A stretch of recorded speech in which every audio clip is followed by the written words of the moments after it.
Halo, Assalamualaikum. Kes ni, budak ni umur 22 tahun, meninggal dunia ketika menunggu bas di kampus, kawasan kampus, dalam kawasan kampus. Di mana bas kampus ni berlanggar dengan dia, terimpit. Bas tu berlanggar antara bas lain, dilanggar oleh bas lain, lepas tu bas tu bergerak, terlanggar dengan dia, terimpit dan dia mati cerita dia. Mati di hospital lah cerita dia. Dan bapak dia kata, dia syahid ketika menterimu. Aku pun bapak juga. Dan anak sulung aku perempuan.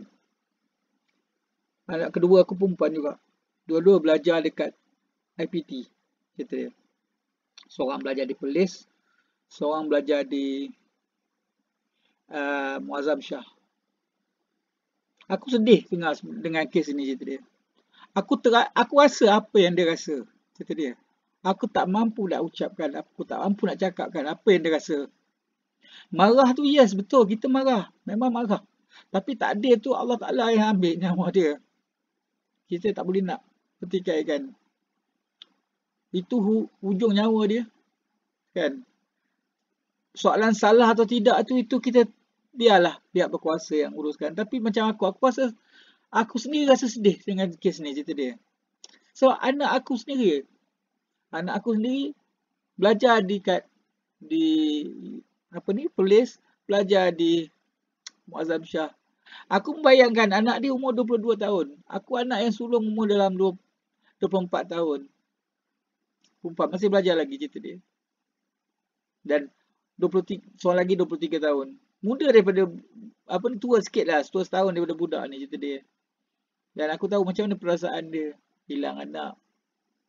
Anak tengah belajar.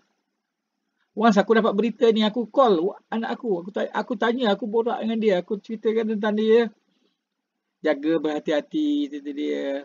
Macam itu hari anak aku, dia menggunakan mesin printing press tu tak cerita dia. Yang besar tu dekat dia punya latihan lah cerita dia. Dekat kilang printing tu cerita dia. Masa dia pergi buat latihan cerita dia. Aku cakap berhati-hati, takut terapit tangan, takut tersepit tudung ke apa ke, berhati-hati sebab aku tahu benda-benda macam tu memang bahaya cerita dia. Kan tak boleh ada buat balawak kiri kanan orang cerita dia, tak boleh cerita dia.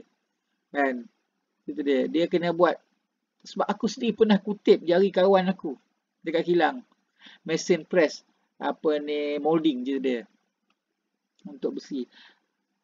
9 jari 10, kita ada 10 kan tangan. 8 jari.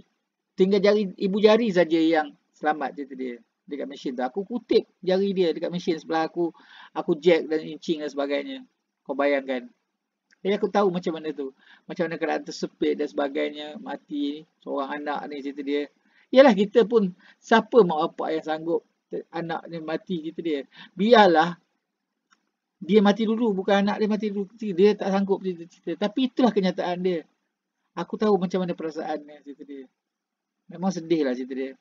Tapi aku harapkan Allah ampunkan dosa budak ni. Masukkanlah dia di tempat yang sewajarnya. Dia menuntut ilmu fisabilillah. Aku sedih cerita dia. Sorry to say, aku memang sedih. Sebab aku baca cerita ni daripada malam lagi aku dapat tahu cerita ni. Memang aku sedih betul. Aku tak boleh nak kata apa. Cerita dia. No choice. Itulah kenyataan dia. Apapun, kita doakanlah kata dia. Kita bacakanlah Al-Fatihah untuk dia.